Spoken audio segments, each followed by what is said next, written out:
नमस्कार दर्शक बंधु, जय जगन्नाथ। मु सुब्रत कुमार पंडा आज आलोचना करने को जाऊँगी बृहस्पति महाग्रह विषय रे, जहाँ को आमे गुरु महाग्रह मध्य कहूथाउ। आपण माने जानिथिबे निश्चिंत आगामी मई मास 14 तारीख दिन रात्रि 10:25 समय रे बृहस्पति महाग्रह जे कि एबे वृष राशि रे अवस्थान करुछंती, सीए मृगशिरा नक्षत्र मिथुन राशि रे प्रवेश करिवे।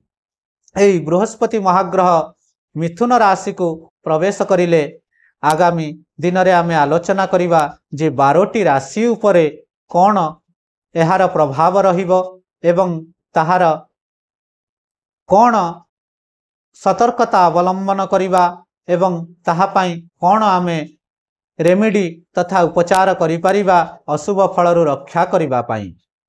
आज केवल गोटे छोट आपणको बृहस्पति महाग्रहर रेमेडी विषय रे कहिबी, जहा कि बृहस्पति महाग्रह जदि आपणको अशुभ फल प्रदान करुछंती तेबे आपण माने देखिबे आपणकर घरे कोनोसी बा गृहरे कोनोसी शुभ कार्य हबारे विलंबित होई थाए बा डिले कराई थाए।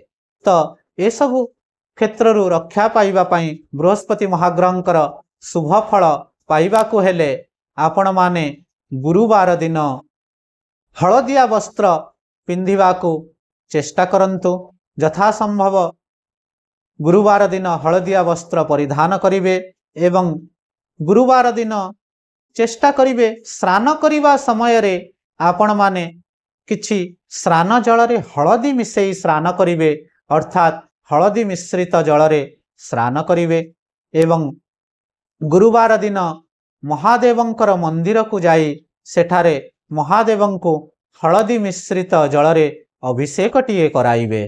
ताहाले निश्चिंत भावरे आपण बृहस्पति महाग्रहंकर शुभ फल पाई परिबे। नमस्कार।